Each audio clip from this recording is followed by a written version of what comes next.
Reset Rehab here.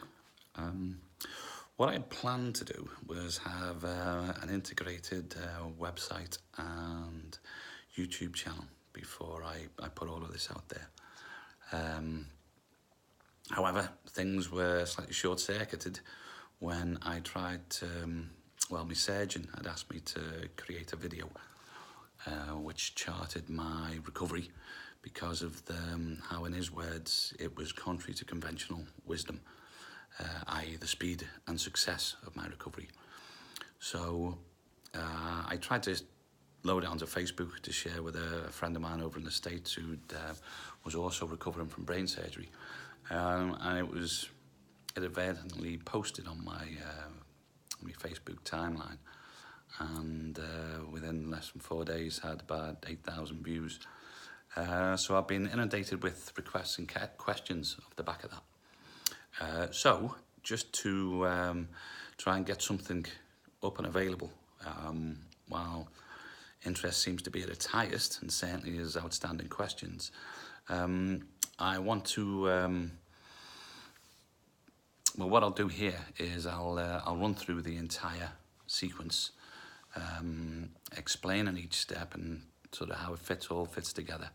And I'll also cut this up and put each drill on in a shorter individual video, so people can have a quick reference depending on what stage they're at within the competency of each particular drill.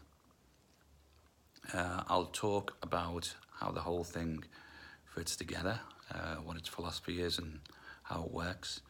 And on each individual video, I'll do a talk through of the pertinent points.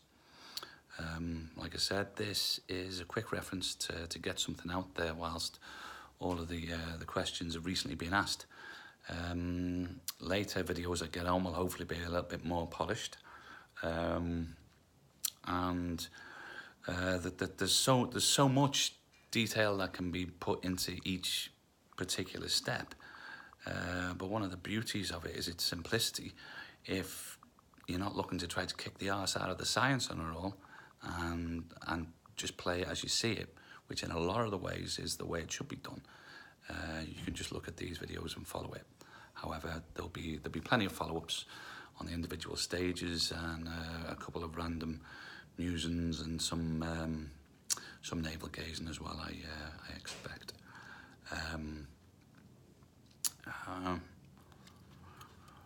Right, the overall philosophy of this is, if you're looking to relearn movement, human movement is meant to be learned in stages. One of the primary reasons for this is because each subsequent stage depends on the skill set that's been established through competency in the stage or stages prior. Unfortunately, it's all too common that if by a brain injury or whatever other route may or may not be available, can't think of any, where someone loses their movement. The classic approach, when I say losing their movement, it's usually characterised and summarised by they lose the ability to walk. And so the classic approach is there and then to try to teach them to walk. However, walking is based upon a whole number of skills which must exist at a level of competency before walking can be executed. Now, this is not something that is learned cognitively, because I don't think there's going to be too many of us out there who can remember what was going through our minds when we were actually learning to walk in the first place. Difficult to know, I expect, but I dare say that there is no competency going on within the mind of a baby as he's going through, or he or she, just in case anyone gets on the high horse about such things, and any reference thereafter, he or she is interchangeable. I doubt anything is going through his mind other than trying to satisfy his curiosity or satisfy his immediate need, and that's also one of the crucial components of any human movement, is the reason to move there are so many things that go in to the subtleties around the quality of a movement. That so many of these boxes don't get ticked when just doing simple reps. The body doesn't particularly understand it. There is no reason to move. And so a lot of the quality which comes along when one of those is provided is lost in such training regimes. So anyway, we try to learn as a baby learns. The mechanical reasons are sound, the neurological reasons are sound, but I'm just going to get straight into the sequence anyway. Just while we're on the intro, sequence itself is first of all the baby learns to breathe. Now, I'm sure everyone out there is saying, well, hang on, as soon as they come out and they get a crack on their arse, they can breathe straight away. That's the whole point of it. Yes, but breathing is a mechanical operation. And so, like with many and all mechanical operations, there is a right and a suboptimal way of doing it, and sometimes just a plain wrong way of doing it.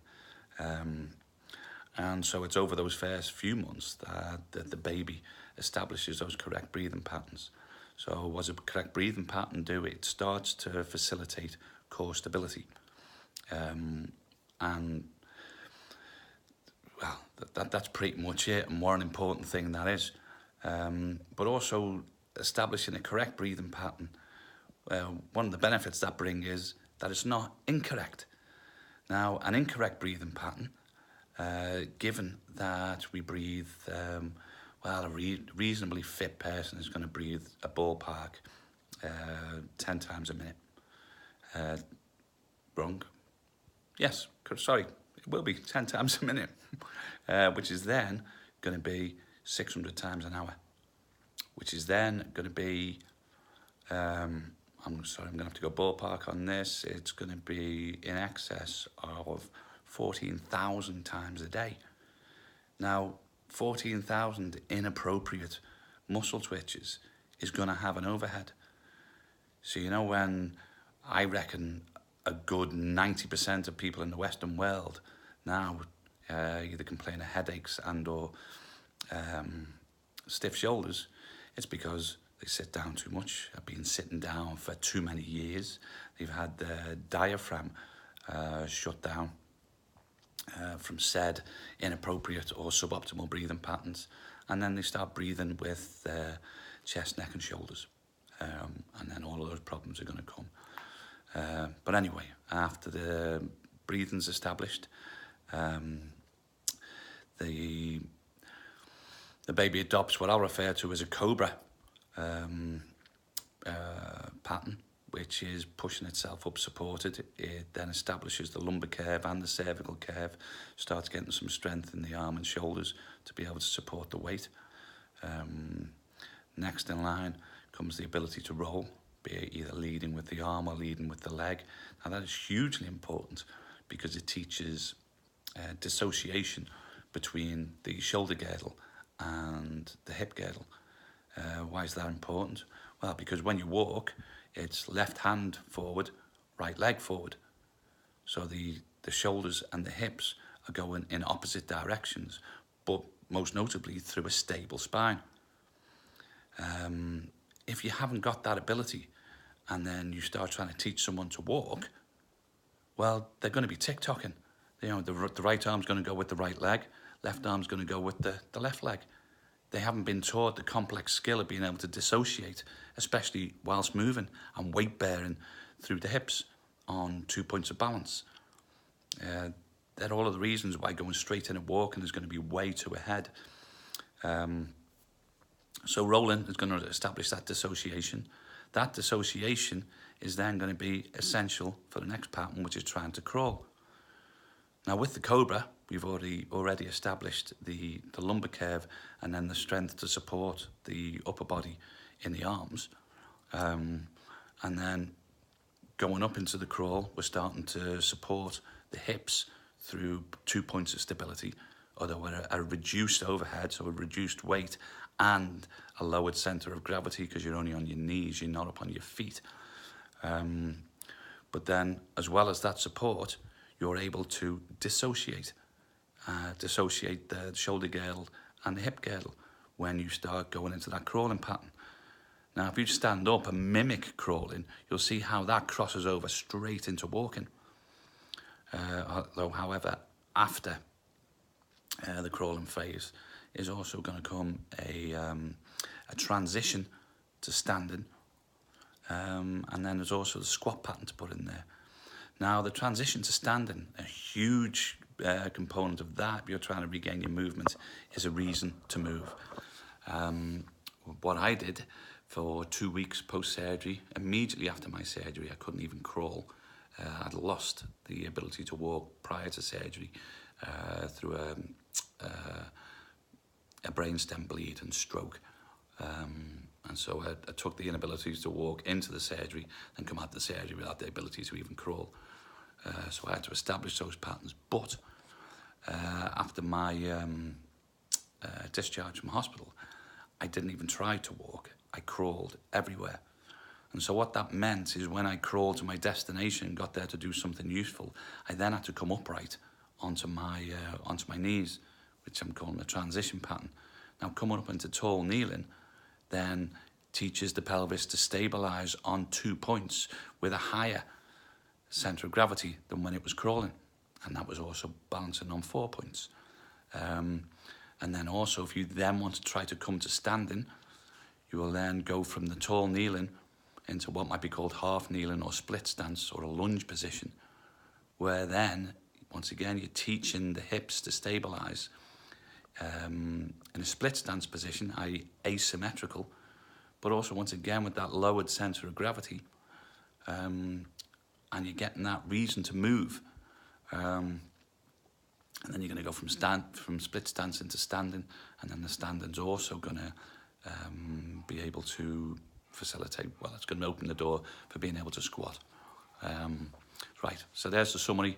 I'm going to see if I can balance my iPhone somewhere and actually demonstrate all of those steps. Like I said, early days. Hopefully you're going to get a full professional setup, maybe even cameraman and studio. I'll get everything done that way. But just bear with me on this one. One extra thing as well. All of those movements I referred to there are called, as a package, the neural development sequence. There is one extra that I'm going to throw in there, which is simply a stretch. Now, re-establishing movement patterns is going to be useful to pretty much, I reckon, not just useful, but required in about 95% of the Western world. However, this particular channel is going to be specifically aimed at movement rehab, survivors, victims, choose your moniker. That's not to say that all of this isn't relevant to all of those other people. Now, first of all, the inappropriate movement lifestyle of the West is going to create postural changes. Now, posture dictates function. And then if we've got suboptimal posture then produces suboptimal function, that is why people are going to start losing these primitive patterns. That then is going to result in suboptimal performance. Suboptimal performance is going to result in wear and tear. This is what people call old age. This is also what people love to absolve themselves of any responsibility in and just say or think it's inevitable. It ain't. If you maintain posture, if you maintain authentic movement patterns, you'll grow old very gracefully. Yes, you'll grow old, but you will not lose any of your movement. So anyway, what this is bringing me round to is what I'm going to introduce alongside the neural development sequence is a hip flexor stretch to stretch the muscle that gets shortened by sitting down.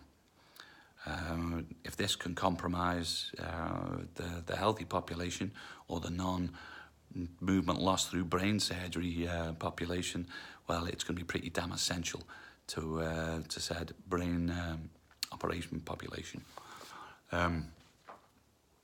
What the shortening of the long hip flexor means is that it's going to pull the pelvis into a forward tilt. Once it's there, movement is going to be suboptimal. But if all your body can do is suboptimal movement, you ain't going to be able to teach it authentic and or optimal movement. So we need to get ahead of the curve and start stretching it. I dare say almost everyone who goes into brain surgery probably requires this stretch or similar to restore hip position. So you might as well start using it once you've come out. If you are starting from the very bottom of the neurodevelopment sequence, I recommend everybody does. Instead of wasting time trying to establish how far in the sequence you think you can jump in to save yourself time, don't. Make sure you cover all of the bases and start from the start.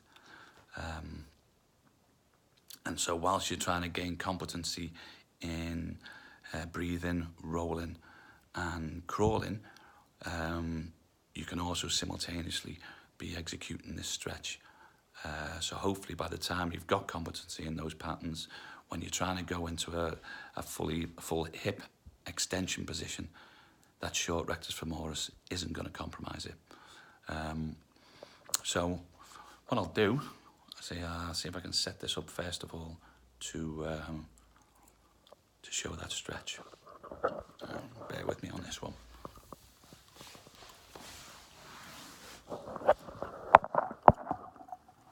I reckon that might do it. Right, what we need, reverse crawl up to the wall. You want the knee at the base of the wall. Other leg comes forward. Then bring your arse to your ankle. Right, important points to note. Natural lumbar curve is maintained. Do not want to see arching back to try and get the head over the hips, because if you happen to do that, it's because your hips are being pulled forward. If your hips are being pulled forward, it's because this muscle needs to be stretched. So don't kid yourself that you get in that position by overarching your back. And also don't acquire that as a false pattern, and don't acquire the damage and problems that an excess lumbar curve is going to create. Now, if you cannot get into this position, a lot of people won't be able to get this front leg round. A lot of people will be in this position when they are there. What you then do, because what we're looking to do here is take all of the slack out of the knee, all of the slack out of the hip. If you can't do so, take the knee away from the wall, so you're then putting some slack into the knee joint, and come up then. You'll find it much easier to maintain the position, and you get familiarity with the authentic position. And as you gain more and more length in the rectus femoris, you'll then just be able to start moving that knee closer back and come on up again. In the early days, if you're trying to regain your movement, this will be a difficult position to get into and or balance in. Use whatever adjuncts you're after. We're not trying to test balance on this one. We're simply just trying to restore length.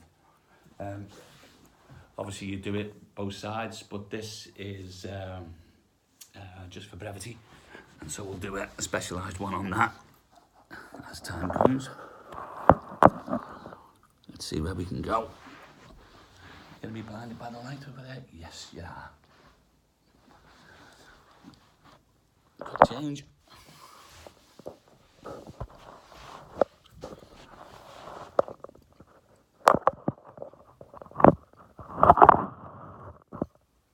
Hey. Right. Breathing patterns. What we're after doing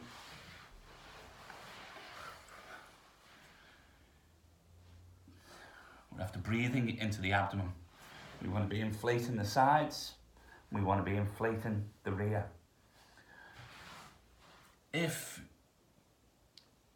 your breathing is that shut down that you just can't breathe into the abdomen at all, to just start establishing abdominal breathing.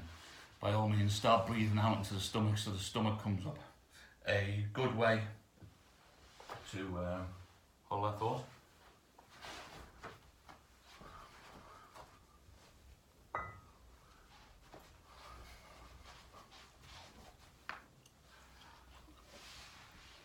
Good way to do that sort of thing is to get a stimulus on top. Just pushing down there. When you breathe in, this should be rising. Forced out breath, it falls down.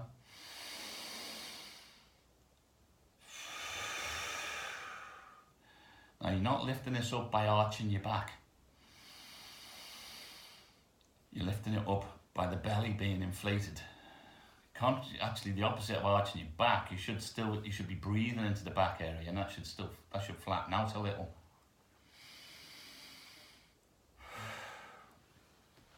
Hello, as I said. How cute's that? If you do it this way, you should see my arch fill, rise and fill, and then on the out breath, subside and restore the curve.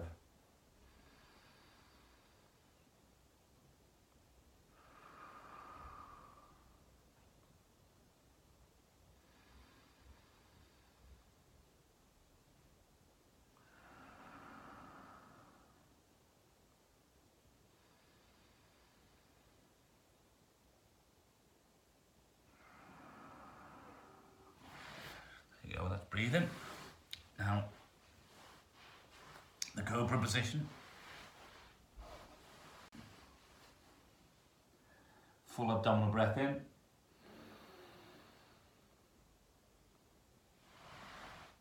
Then come up into the supported position. And what I want you to do is reach out and touch the opposite side of the midline. It's an important point that because of the neurology involved in one hand crossing over the midline and and entering the other visual field. Won't go into that now, but that's the important thing. And you do not want to feel a change, or certainly any sort of significant change in the stability in your back. You should just be stabilized centrally and then moving one and then replacing. Of those 2 points of balance should not have a significant effect on your balance there. Next, rolling. There's a number of combinations that can be done here. First of all, top half only. Come up and we look for what we're going to reach for when we roll. Lead with the eyes first, so the head comes up, turn and you look.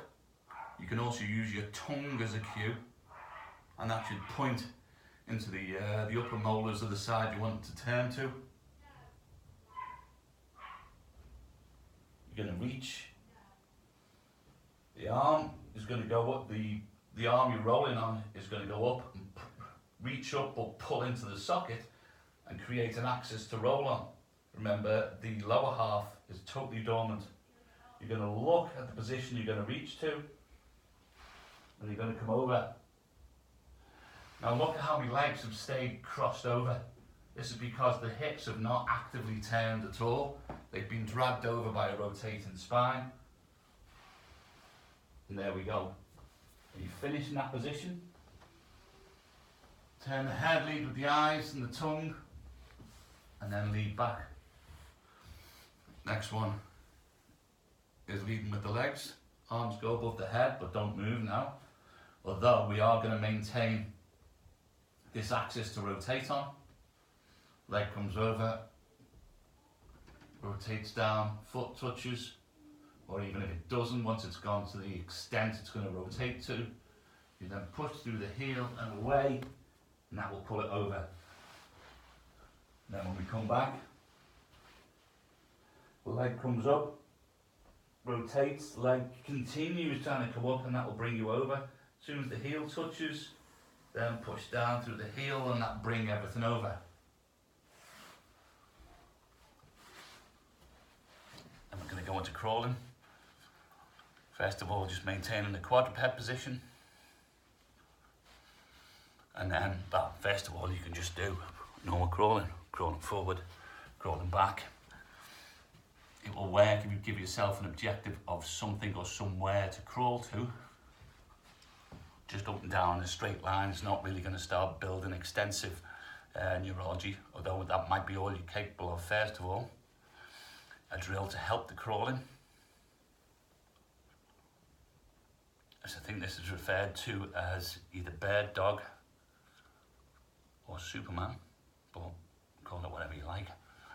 What you're after is the hand under the shoulders, the opposite knee under the hips, and then when the other points of stability come out, you should not shift in that position. Now, if you see that my head is up, I'm looking, that gives you the point of balance, but also puts the cervical curve in and allows all the neurology to work in its optimum position.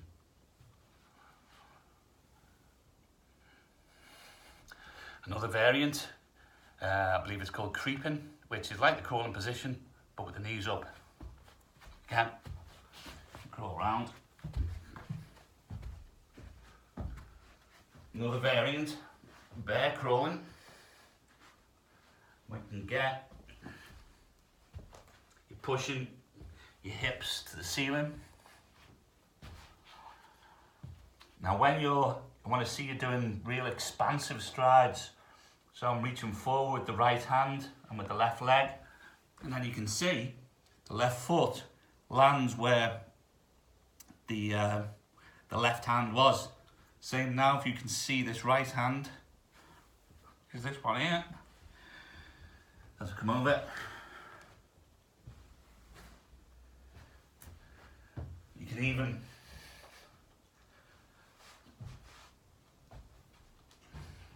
sometimes feel them touch. There you go, that's your crawling drill. Then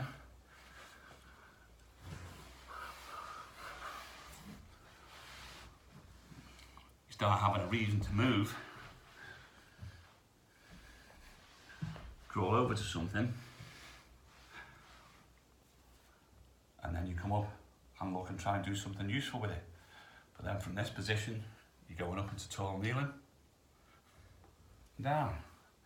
And doing that, you're practicing the strongest and most useful human movement there is, which is the hip hinge. But you're practicing it with a low centre of gravity, greater stability as a result. And you can get familiar with that crucial movement. Also, if this was a table, for instance, and there's something I want on top of it, well then, I'm going to go into split stance. Now, that's going to start to give me competency in this position, which is very important. This is with one side of the hip in full extension, the other side in full flexion. But it's also going to start building the skills of transitioning to standing.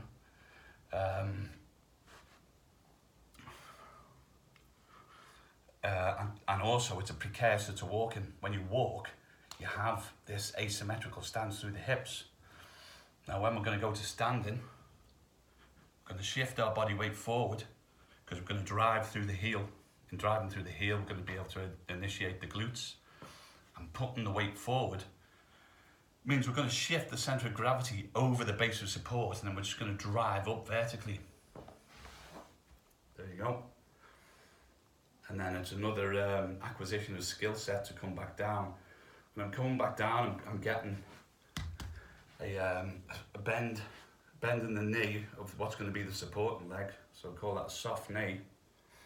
And then you're going to come back and down. Now the slower you start to do this transition, you see that there, you actually start to expose the hip then to the final aspect of stability or stabilization pattern, which is single leg standing. When that leg comes out of there, I'm balanced on one point. Now, whenever you move, you execute a movement slowly. If you execute that movement with competency, that means you're competent in every position in that movement. If you find yourself having to race gravity to achieve the finish point, that means you're not competent. You can't stabilize in some of the positions in between, and you need to try to identify that position, lower the overhead or the challenge, and then try to execute it slowly. And therein lies progression. So, nice and slow. Get the weight over the heel, drive through the heel, looking ahead, and then there you go. And then the skill challenge, you're going backwards. Notice also, actually, something that, skill challenge, something that, I've still got my deficits, by the way. Look at the rear leg. I've engaged the toes underneath. It's not like that. Engaging the toes again will reflexively fire the glutes on the extended side of the hip, and it will aid in transition to standing.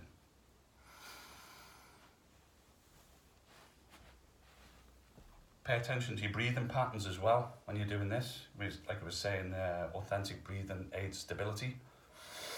So if you get everything nice and full, you can then transfer and control force production. That is what core stability is all about.